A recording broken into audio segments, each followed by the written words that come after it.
नमस्कार विद्यार्थी मित्रांनो, मी श्रीमती बडे मॅडम, श्री तिलोक जैन विद्यालय पाथर्डी. आपण इयत्ता 6वीचं प्रकरण 4 वैदिक संस्कृती आणि विषय आहे इतिहास याचा पहिला भाग तुम्ही ऐकला आहे. आता आपण दुसरा भाग याचा पाहत आहोत. तर या भागामध्ये आपण वैदिक संस्कृतीतील आश्रम व्यवस्था पाहणार आहोत. तुम्हाला माहिती आहे मुलांनो, आपल्या समाजामध्ये हिंदू, बौद्ध, शीख, पारसी, मुस्लिम, ख्रिश्चन अशा विविध धर्माचे लोक राहतात. पण वैदिक काळात ब्राह्मण, क्षत्रिय, वैश्य, शूद्र असे 4 वर्ण होते. हे सर्व वर्ण व्यक्तीच्या व्यवसायावरून ठरत असत. म्हणजे अध्यात्म पूजेसाठी ब्राह्मण लोक, लढवय्ये किंवा लढाई करण्यासाठी, देशाचं रक्षण करण्यासाठी क्षत्रिय लोक, तर धंदा किंवा शेती करणारे लोक वैश्य असत. परंतु नंतरच्या काळामध्ये हे वर्ण व्यक्तीच्या समाजावरून ठरू लागले आणि त्यातूनच जाती निर्माण झाल्या आणि या जातीमुळे समाजात विषमता म्हणजे भेदभाव निर्माण झाले. हे आपण या अगोदरच्या व्हिडिओमध्ये तुम्ही ऐकलं आहे. आता वेदकालीन आश्रम व्यवस्था. तर पहा, वेद काळामध्ये आदर्श जीवन कसं जगावं या संबंधीच्या काही कल्पना रूढ झाल्या होत्या. त्यामध्ये जन्मापासून मृत्यूपर्यंतचे 4 टप्पे होते. त्या टप्प्यांना 4 आश्रम असे म्हटले जात असे. या 4 आश्रमांपैकी पहिला आश्रम आहे ब्रह्मचार्य आश्रम. इथं तुम्हाला स्क्रीनवर दिसत आहेत हे 4 आश्रम. त्यामधला पहिला आहे ब्रह्मचार्य आश्रम. या काळामध्ये गुरुजवळ राहून विद्या प्राप्त केली जात असे आणि ब्रह्मचार्य आश्रम व्यवस्थित यशस्वीरित्या पार पाडल्यानंतर पुढचा टप्पा आहे गृहस्थ आश्रम. तर गृहस्थ आश्रम या काळामध्ये पुरुषाने कुटुंब आणि समाज यांच्यासाठी करावयाची जी काही कर्तव्य पत्नीच्या साह्याने पार पाडावीत अशी अपेक्षा असे. त्यानंतर तिसरा समाज आहे वानप्रस्थ आश्रम. तर या टप्प्यावर त्या व्यक्तीने आपल्या घरादाराचा किंवा घरादाराच्या मोहाचा त्याग करून दूर एकांत ठिकाणी जावे, मनुष्य वस्ती नसलेल्या ठिकाणी जाऊन अत्यंत साधेपणाने जीवन जगावे असे मानले जाईल. त्यानंतर चौथा आश्रम आहे पहा, संन्यास आश्रम.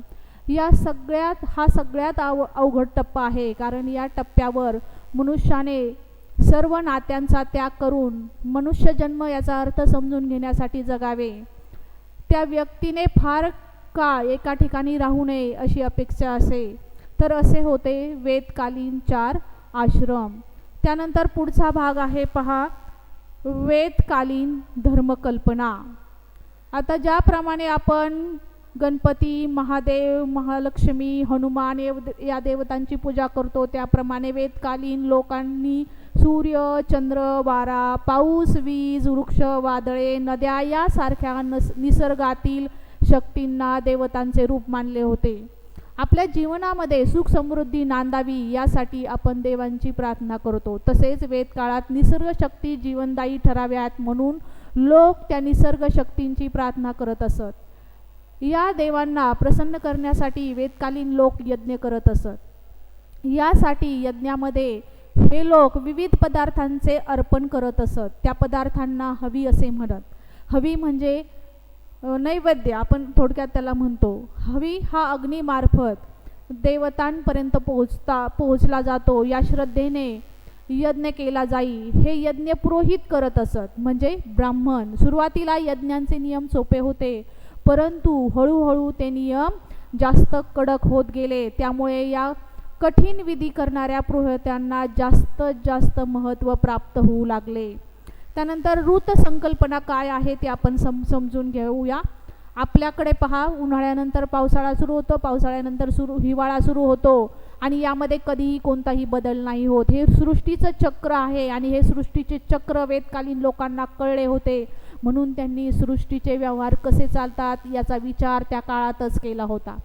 ऋतू बदलले की माणूस आपली जीवन पद्धती बदलतो. जसे की आपण उन्हाळ्यात सुती कपडे घालतो, पावसाळ्यात रेनकोट घालतो, हिवाळ्यात उबदार कपडे घालतो. अशा प्रकारे सृष्टीचे चक्र आणि त्याभोवती फिरणाऱ्या आपल्या जीवन चक्राला वेदकालीन लोकांनी ऋत असं नाव दिलं होतं, ज्याला आपण आता ऋतू असे म्हणतो. हे सर्व सजीवांचे हे सर्व सजीवांचे जीवन जे आहे या सृष्टीच्या चक्राचा भाग आहे.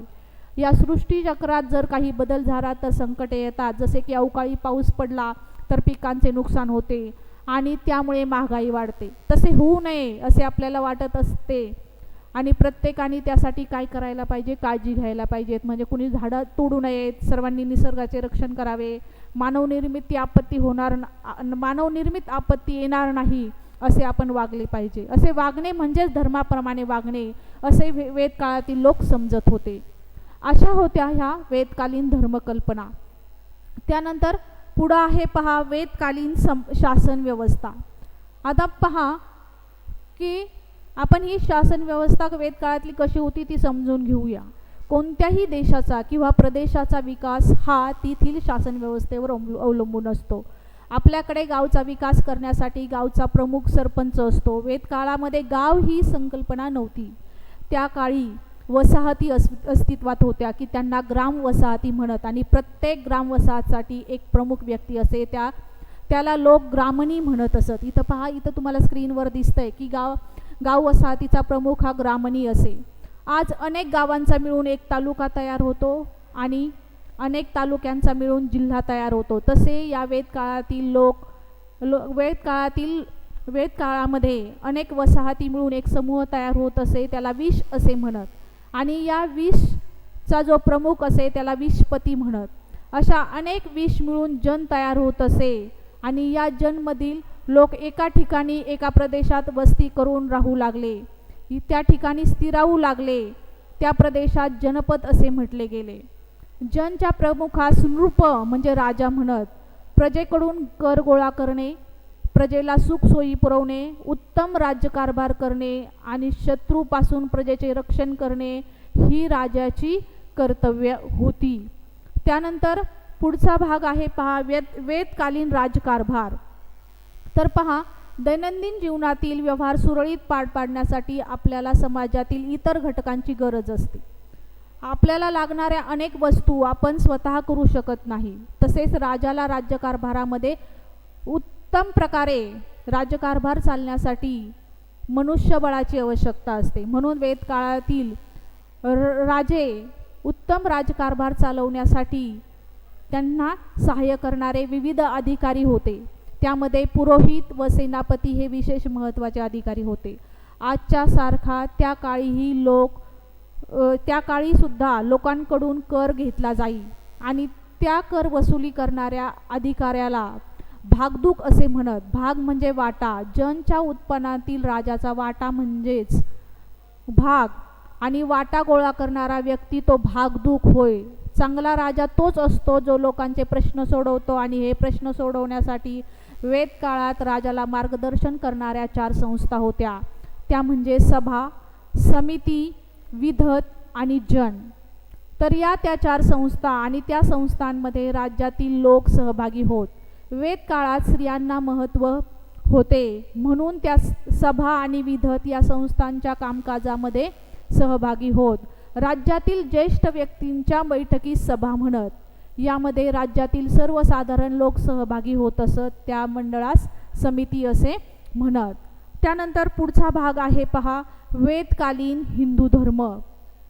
तर वेदकाळामध्ये कालांतराने पुढे वैदिक विचार प्रवाहात स्मृती व पुराण या नावाने वाङ्मय निर्माण झाले. वेद, स्मृती, पुराणे, स्थानिक लोकधारणा यावर आधारलेला हा धार्मिक समाज कालांतराने हिंदू या नावाने ओळखला जाऊ लागला आणि त्यातूनच हिंदू धर्माचा उदय झाला.